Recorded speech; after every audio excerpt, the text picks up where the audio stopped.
three common Zone 2 training mistakes. Zone 2 has different flavors, whether you're talking about power, whether you're talking about your max heart rate or lactate threshold heart rate. So we'll put the numbers up on the screen to show what Zone 2 is in terms of zones. And I feel people are doing it a lot, but there's a lot of mistakes that are being made. So I'm going to tell you my number one and you can tell me your next number two. And the first one is they don't exclusively stay in Zone 2 when doing Zone 2 training.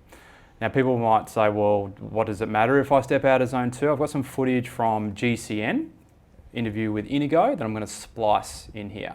Or not getting to your lactate threshold or going over it. Because once you engage those energy systems, right, you start producing a lot of lactate, you start producing a lot of what's called catecholamines, and the whole hormonal, right, and metabolic response, it's altered. So it might take you a good 30 minutes to go back to a baseline, or 20 minutes, right? So that you can kind of stabilize again. So it's like a shock to the system. So what Inigo's just said there, stepping out of Zone 2 physiologically, when you go riding with your mates and you're doing Zone 2, do you see much of that? Absolutely, yeah. And they're good riders, like A-graders, yeah. Category 1 riders, elite riders. Yeah, they just don't understand what Zone 2 training actually is. And a lot of people are doing it multiple times in a ride. So if you're doing 90 minutes, 2 hours of Zone 2 training, and you're stepping out of Zone 2 into these upper end zones because there's hills, or you're chasing down a rider in front of you, you're stepping out of a traffic light, you're probably never truly in that aerobic state. Would that be fair to say? Yeah, absolutely. And you're not getting the benefit if you're doing it all the time. So in the video, I talk about how long it actually takes to get back into that pure aerobic zone. So if you go over, let's say your threshold's 300 watts. If you're meant to be riding at around 180 watts-ish for Zone 2. As soon as you go over that 250 or you're climbing up to 300, it completely changes what's happening internally. So you do that once, twice, it's changing it, and you're not getting the benefit. And if you're doing that every single Zone 2 ride, you're not doing Zone 2. Yes, and I think that's why we see so many recreational and amateur road cyclists that join the Road Cycling Academy. We get them to do a simple base training test on the trainer, Zone 2 power, and let's see what happened to your heart rate. And quite often, within 20 minutes of Zone 2 power, their heart rate starts what they call decoupling, starts drifting, and that's typically, not always, but typically a really strong sign that they have an underdeveloped aerobic engine. And it's probably because of this. They think they're doing Zone 2 training, but they're never in that aerobic state. And when they start doing exclusive Zone 2 training, what do we see? Yeah, the heart rate starts to level off. It does, doesn't it? Yeah, and it drops significantly. Yes. So a lot of people will come and they start and do that 1 hour at 65 to 70% of your threshold, and the heart rate may be in Zone 3 or top end Zone 2, and it'll actually drop overall numbers as well. So if you're sitting at 140 average for that first time, and then by the end of a proper Zone 2 training block, it'll come down to 10 beats, 5 beats, whatever it is, but typically we see that drop once you actually start doing proper Zone 2 training. Exclusive. Stay exclusive. And when you are being exclusive, this probably feeds into one of the other common mistakes people make. And what is that, Ryan? Constant pressure. Oh, you've said this one before. Okay. We like it at the RCA. Yeah, so what does that mean? Motto.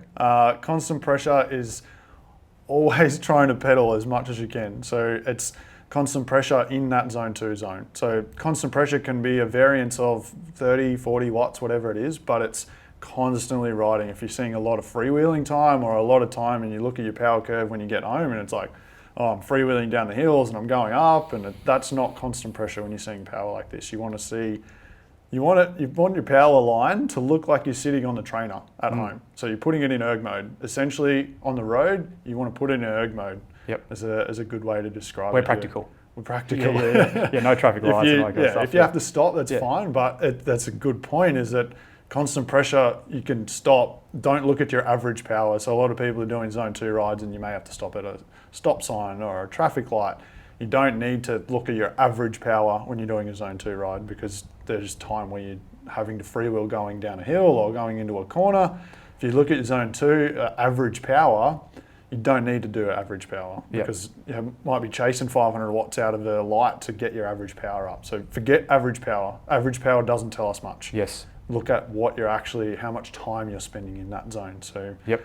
if you come out of a light, just take it easy. No one's racing you out of a set of lights or out of a corner. Just Yep. keep it nice and easy. And the constant pressure thing, there will be people out there that might live in the Himalayas or something like that. And I can't do constant pressure, of course, but there are a lot of people that live in terrain which is rolling, and there is a possibility that they can keep constant pressure on the pedals. And I think what they need to be aware of is initially, and we've spoken about this in previous content, that it will feel a little bit awkward and uncomfortable initially. So you need to practice it. You called it a methodology. Yeah, it'll hurt your legs. Proper zone 2 training will be hard. Yep. Exclusive, constant pressure, zone 2 training. Yep. I guarantee you, if you've never done a proper zone 2 ride and you go out and you do 2 hours even, and you don't stop pedaling for 2 hours, you'll get back and you'll be like, oh, my legs are pretty sore. You'll feel uncomfortable. And your heart rate's not too high and you're not physically exhausted that much because you haven't expended much energy, but your muscles, they've never stopped. So they're just constant load, constant pressure. It's really important. Yes. And really important to progress that as well. So once Yep. you get comfortable at 2 hours, go to 3 hours and it'll feel hard again, but just keep it going. Before we move on to the third one, I actually did a little basic calculation last night. If the average person does, say, 2 zone 2 rides per week, which totals 3 hours, roughly 10% of time that they could now optimize by constant pressure, that's 20 minutes more riding per week, or 90 minutes per month, or 18 hours every year. That's a lot of riding, just from constant pressure. It's not only additional riding, but it's, as you said, it's the constant pressure on the muscles. And a lot of people that come to us at the RCA are like, oh, I get dropped off the bunch ride, or I'm doing an event and I can't stay with the group. It's like, this is the foundation of learning how to keep pressure on the pedals at zone 2.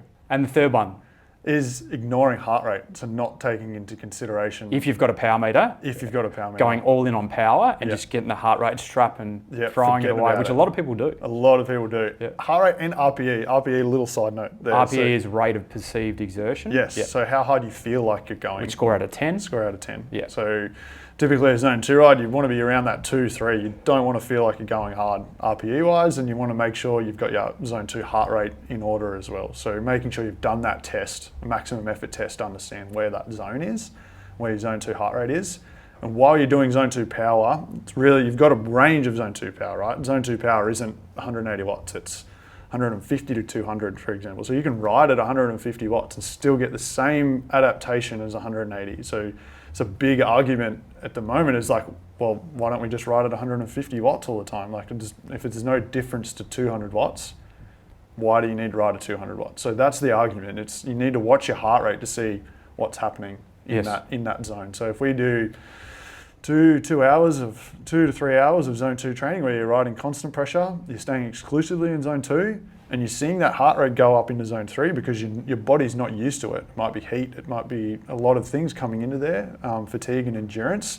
If your heart rate's climbing too high and you're getting above that zone 2 heart rate, we'll just drop the power. So internally, your heart is experiencing a lot of fatigue when you're doing that. So your heart's telling you, this is quite difficult for me, my breathing rate's gone up, everything's changed. So taking that into consideration, dropping your power down by 20, 30 watts over a period of training, a training block, the power will start to stay level for that 3 hours and your heart rate will stay level too. So that big change where here you might start here and here, this is heart rate, this is power, you might start here and at the beginning they kind of curve off and power start to drop but heart rate's still going up too. But as time goes on, you want to see that the same the whole way through the training. So taking your heart rate into consideration is really effective there. So it almost becomes a guide on where you should be targeting your zone 2 power and also how you're progressing over time in terms of fitness. Yeah, so training is taking into consideration everything. So if we just look at power, you're not taking into consideration your heart rate and your RPE, and we don't know how you're changing over time. So making sure you're looking at heart rate and RPE. You should be able to talk in zone 2 ride. So if you get into the end of 3 hours and you're like, I'm having to take a deep breath in mid-conversation, you're not doing zone 2.